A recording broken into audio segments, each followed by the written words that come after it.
جبکہ گرین رنگ کے آئیکن کی مدد سے آپ اس کو روٹیٹ کر سکتے ہیں.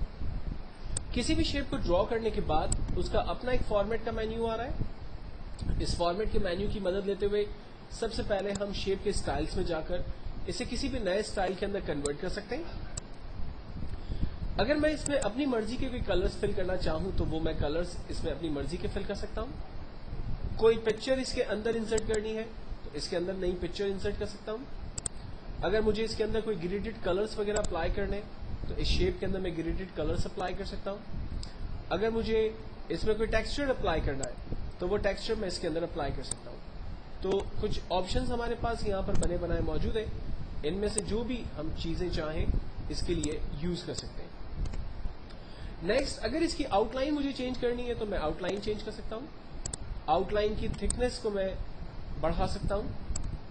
آؤٹ لائن کی ویرائٹیز یعنی لائن کی اسٹائل کو میں یہاں سے چینج کر سکتا ہوں. میں اس کی جگہ کوئی نیا شیپ انسرٹ کر سکتا ہوں.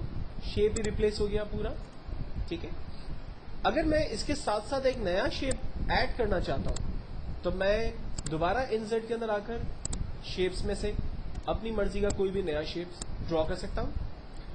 اس شیپ کے اندر میرے پاس اگین سائز کا آپشن اویلیبل ہے اور یہاں پر یلو رنگ کے ڈاٹس 3 اویلیبل ہیں. اس کا مطلب ہے کہ میں اس کو زیادہ ریفریش کر سکتا ہوں. لائک میں اس کی ایرو کو چینج کر سکتا ہوں، بڑا کر سکتا ہوں. میں اس کے پوائنٹ ٹرن کو جو ہے وہ بڑا کر سکتا ہوں، کم کر سکتا ہوں. اور اس کے کارنرز کو اپنے حساب سے کم اور زیادہ کر سکتا ہوں. تو جب یلو رنگ کے ڈاٹ ہے تو میں آپ کو پہلے ہی بتا چکا ہوں آپ شیپ کے اندر اپنی مرضی سے چینجنگ کر سکتے ہیں. یہ سارے آپشنز آپ کے پاس اویلیبل ہیں. باقی کلرز اور اس سے ریلیٹ آپشنز میں آپ کو پہلے ہی بتا چکا ہوں.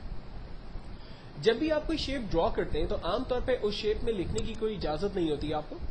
اگر آپ چاہتے ہیں کہ اس شیپ میں آپ کوئی ٹیکسٹ بھی ٹائپ کریں تو شیپ پر رائٹ کلک کریں اور ایڈ ٹیکسٹ کی کمانڈ پہ کلک کریں.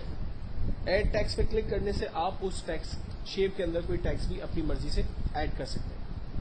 ٹیکسٹ ایڈ کرنے کے بعد ٹیکسٹ سے ریلیٹ تمام آپشنز پہلے سیشن کے اندر ہم دیکھ چکے ہیں.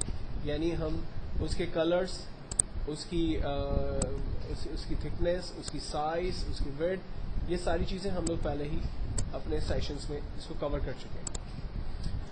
اگر میں شیپ کو ڈرا کر لیتا ہوں تو ہم فارمیٹ کے مینیو میں مزید آگے بڑھتے ہیں.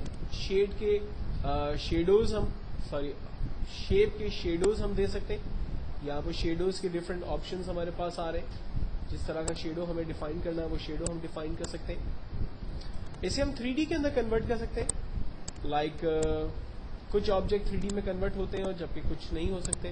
میں نے اس کو 3D میں کنورٹ کر دیا. اس کے کلر کو تھوڑا سا ڈل کرتا ہوں تاکہ وہ کلیئر سمجھ میں بھی آئے. میں 3D آپشنز میں جا کر اسے 3D میں کنورٹ کر رہا ہوں. میں اس کی لیفٹ ڈائریکشن لے رہا ہوں، رائٹ ڈائریکشن، اپ ڈاؤن کس طرح سے کرنا ہے وہ میں اس پہ کریٹ کر سکتا ہوں. جبکہ 3D کے ڈفرینٹ آپشنز یہاں پر بنے بنائے موجود بھی ہیں. ان میں سے جو بھی آپشنز مجھے چاہیے وہ آپشن میں اپنے لیے یوز بھی کر سکتا ہوں.